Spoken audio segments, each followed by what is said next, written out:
Radha Ramana serial ಖ್ಯಾತಿಯ ನಟಿ ಕಾವ್ಯ ಗೌಡ ಕೌಟುಂಬಿಕ ಕಲಹ ಇದೀಗ ಬೇದಿಗೆ ಬಂದಿದೆ. ಕಾವ್ಯ ಹಾಗೂ ಪತಿ ಮೇಲೆ ಸಂಬಂಧಿಗಳೇ ಹಲ್ಲೆ ನಡೆಸಿರುವ ಆರೋಪ ಕೇಳಿಬಂದಿದೆ. ಅಲ್ಲದೆ ಕಾವ್ಯ ಗೌಡ ಅವರಿಗೆ ಅತ್ಯಾಚಾರದ ಬೆದರಿಕೆಯೂ ಹಾಕಿರುವ ಆರೋಪವಿದ್ದು, ಈ ಸಂಬಂಧ ರಾಮಮೂರ್ತಿ ನಗರ ಪೊಲೀಸ್ ಠಾಣೆಯಲ್ಲಿ ದೂರು ದಾಖಲಾಗಿದೆ. ಇನ್ನು ಸೋಮಶೇಖರ್ ಅವರನ್ನ ಕಾವ್ಯಗೌಡ ಮದುವೆಯಾಗಿದ್ರು. ಸಹೋದರರಾದ ಸೋಮಶೇಖರ್ ಹಾಗೂ ನಂದೀಶ್ ಒಂದೇ ಮನೆಯಲ್ಲಿ ವಾಸವಿದ್ರು. ಆದರೆ ನಂದೀಶ್ ಅವರ ಪತ್ನಿ ಪ್ರೇಮ ಹಾಗೂ ಕಾವ್ಯಗೌಡ ನಡುವೆ ಆಗಾಗ ಮನಸ್ತಾಪ ಇತ್ತು ಎನ್ನಲಾಗ್ತಿದೆ. ಕಾವ್ಯಗೌಡ ಅವರ ಮಗಳನ್ನ ಆರೈಕೆ ಮಾಡಿಕೊಳ್ಳಲು ಇದ್ದ ಹುಡುಗಿ ವಿಚಾರಕ್ಕೆ ಇಬ್ಬರ ನಡುವೆ ಗಲಾಟೆ ಶುರುವಾಗಿದೆ. ಬಳಿಕ ಇಬ್ಬರ ನಡುವೆ ಮಾತಿಗೆ ಮಾತು ಬೆಳೆದಿದೆ. ನಂತರ ಗಲಾಟೆ ತೀವ್ರಗೊಂಡು ಇಬ್ಬರು ಕೈ ಮಿಲಾಯಿಸಿಕೊಂಡಿದ್ದಾರೆ ಎನ್ನಲಾಗ್ತಿದೆ. ಅಲ್ಲದೆ ಪ್ರೇಮ ಅವರ ಕುಟುಂಬಸ್ಥರು ಕಾವ್ಯಗೌಡಗೆ ಅತ್ಯಾಚಾರದ ಬೆದರಿಕೆ ಹಾಕಿದ್ದಾರೆ ಎಂಬ ಆರೋಪವೂ ಸಹ ಕೇಳಿ ಬರ್ತಾ ಇದೆ. ಇದೇ ಗಲಾಟೆಯಲ್ಲಿ ಕಾವ್ಯಗೌಡ ಅವರ ಪತಿ ಸೋಮಶೇಖರ್ ಮೇಲೂ ಹಲ್ಲೆ ನಡೆದಿದ್ದು, ಚಾಕುವಿನಿಂದ ಇರಿದಿದ್ದಾರೆ ಎಂಬ ಮಾಹಿತಿ ಸದ್ಯಕ್ಕೆ ಲಭ್ಯವಾಗಿದೆ.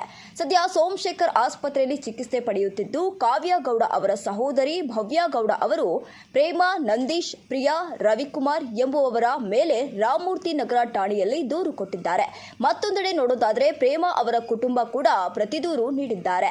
ಘಟನೆ ಸಂಬಂಧ ಪ್ರತಿಕ್ರಿಯಿಸಿರುವ ಕಾವ್ಯಗೌಡ, ನನ್ನ ಮಗಳನ್ನ ನೋಡಿಕೊಳ್ಳಲು ಬಂದಿದ್ದ ಹುಡುಗಿ ಮೇಲೆ ಕಳ್ಳತನದ ಆರೋಪ ಮಾಡಿದ್ರು. ಅದು ಸರಿಯಲ್ಲ. ನಮ್ಮ ಮನೆಯಲ್ಲಿ ಎಲ್ಲಾ ಕಡೆ ಕ್ಯಾಮೆರಾ ಇದೆ. ನಮ್ಮ ಮಾವ ಇದನ್ನ ಇತ್ಯರ್ಥ ಮಾಡಿದ್ರು. ಮನೆ ಅಂದಮೇಲೆ ಗಲಾಟೆ ಇದ್ದೇ ಇರುತ್ತೆ. ಹಾಗಂತ ನಾನು ಕೊಚ್ಚೆ ಮೇಲೆ ಕಲ್ಲು ಹಾಕಲ್ಲ ಎಂದಿದ್ದಾರೆ. ಇನ್ನು ನನ್ನ ಮಗಳನ್ನ ನೋಡಿಕೊಳ್ಳುವ ಹುಡುಗಿಯನ್ನ ಕಳ್ಳಿ ಎಂದು ಕರೆದು ನನ್ನ ಮಗು ಮೇಲೆ ಕೈ ಮಾಡಿದ್ದಾರೆ. ನಂತರ ಪ್ರೇಮ ಅವರ ಮನೆಯವರು ಮನೆಗೆ ಬಂದು ನನ್ನ ಮೇಲೆ ಹಲ್ಲೆಗೆ ಮುಂದಾದ್ರು. ಅವರ ತಂದೆ, ನನಗೆ ರಾಜಕೀಯದವರ ಬೆಂಬಲ ಇದೆ, ನಿನ್ನನ್ನ ಎಲ್ಲರ ಮುಂದೆ ಅತ್ಯಾಚಾರ ಮಾಡ್ತೀನಿ ಅಂತ ಬೆದರಿಕೆ ಹಾಕಿದ್ರು. ನನ್ನ ಖಾಸಗಿ ಭಾಗಗಳ ಮೇಲೂ ಥಳಿಸಿದ್ದಾರೆ. ನನ್ನ ಗಂಡನಿಗೂ ಚಾಕುವಿನಿಂದ ಚುಚ್ಚಿದ್ದಾರೆ. ಅದೃಷ್ಟವಶಾತ್ ಅವರ ಪ್ರಾಣಕ್ಕೆ ಏನು ಅಪಾಯವಿಲ್ಲ.